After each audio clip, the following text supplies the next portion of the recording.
오늘 이재명 대통령이 본인의 SNS에 성동구 여론조사 기사를 공유하며 정구청장이 잘하기는 잘하나 보다.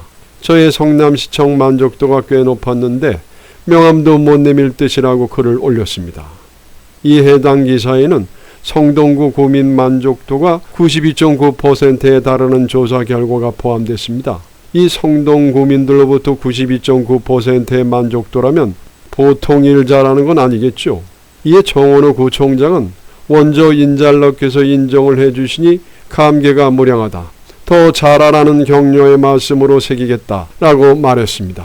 이재명 대통령이 특정 인물을 지목하면서 칭찬을 했다라면 단순 칭찬 차원이 아니라 의도가 있는 것이라고 봐야겠죠.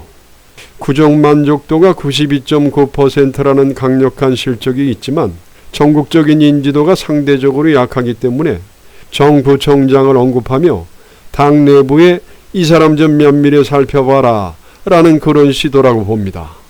특히 저의 성남시장 만족도보다 높다고 표현까지 했다는 것은 정원호 구청장을 정책형 실력형 인재 모델로 세우는 의도가 있는 것이다. 즉 서울시장 후보도 실력과 성과 중심으로 가라는 그런 의미가 아닐까 생각합니다. 이재명 대통령이 늘 강조했던 말, 실력 있고 능력 있는 인재라면 여야가 중요치 않다. 내 식구만 챙기는 것이 아니라 외연을 확장하겠다는 그런 포석이 아니겠습니까?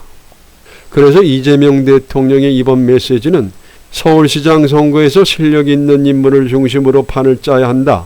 정원호를 주요 경쟁자로 한번 세워봐라. 라는 그런 의도로 풀이가 됩니다. 정원호 구청장은 오늘 겸공에 출연해서 서울시장 출마 결정 시점과 관련해 의회 예산이 통과되는 12월 중순쯤이라고 밝히면서 서울시장에 출마하느냐는 사회자의 질문에 거의 마음을 굳혀가는 중이다 라고 답했습니다. 이재명 대통령 정책 기조에 맞춰 일 잘하는 모습이 엿보이는데 관심 있게 한번 지켜봐야 할 듯합니다. MBN 단독에 따르면 대통령실 핵심 관계자가 법사위를 통과한 내란전담 재판부 설치법건에 대해서 당정간 사전 조율된 것과 다르다며 조율사항이 법사위에서 어겨졌다고 말했답니다. 여기서 핵심 관계자는 수석급 이상이고 보나마나 우사오가 분명한데 이재명 대통령은 내란전담 재판부 설계는 입법부의 권한이라고 말했습니다. 대통령의 공식 발언도 어기고 입법부의 권한을 침범하면서 언론에 꽁시렁댔다. 추미애 법사위원장이 알아서 잘 하니까 지켜보시고 내부 기강이나 잘 잡으세요. 그런 청탁 문자 하나 나오면 바로 잘라야지. 그 정도 정무 판단도 안 되면은 무슨 정무수석을 한다고. 아이고 참. 이거 본인 일이나 잘 하시기 바랍니다. 그리고 마삼중 이준석이가 또 이런 글을 올렸습니다.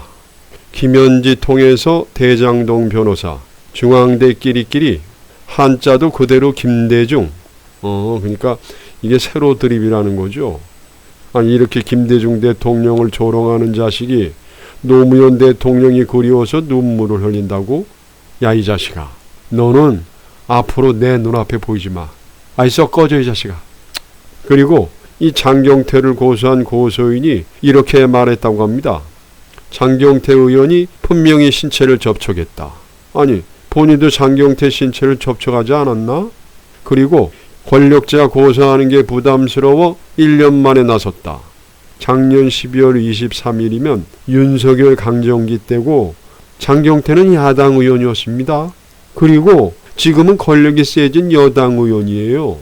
아니 지금 당신 논리가 맞다고 생각하는 거예요? 더욱이 본인의 상관이 이준석이잖아요. 이거 보세요.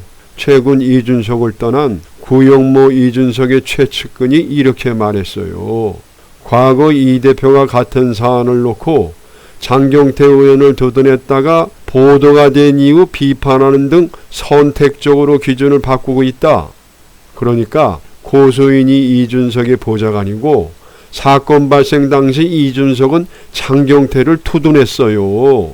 그럼 당시 누가 당신에게 부담을 준 겁니까? 이후 만나지 않았던 장경태입니까? 매일 보는 이준석입니까? 이준석이가 장경태를 두둔했다니까 하는 말이에요. 아니, 아직도 저해가 오고 이해가 안 됩니까?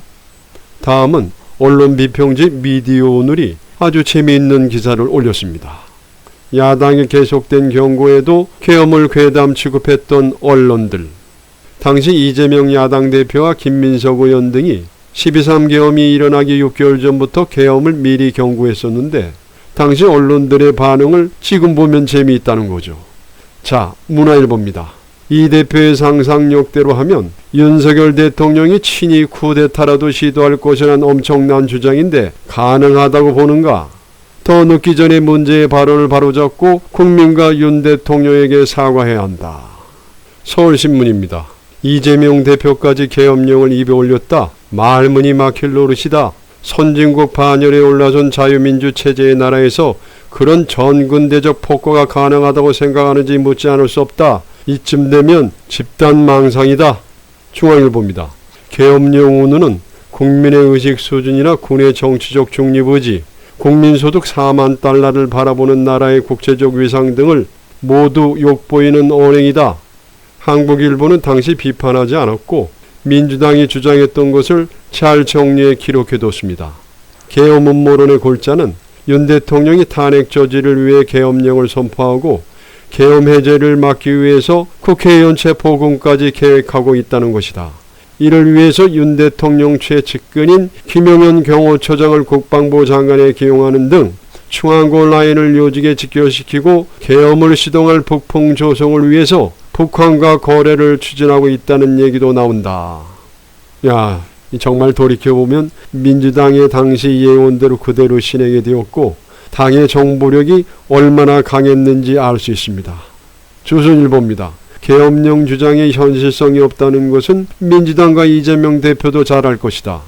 그런데도 상식과 음모론을 펴는 것은 지지층이 좋아하기 때문에 손해볼 것이 없다고 보기 때문이다. 괴담을 주장하는 것은 결국 국민을 바보로 알기 때문이다. 민주화 이후 계엄은 상식 밖의 일이고 계엄법은 사실상 사문화된 법인데 야당은 왜 아직 80년대에 갇혀있는지 모르겠다. 서울신문이 가장 웃깁니다. 아유, 정말 이쯤 되면 망상이네요, 망상. 이런 일 내 것이라고 하는 거 아닙니까?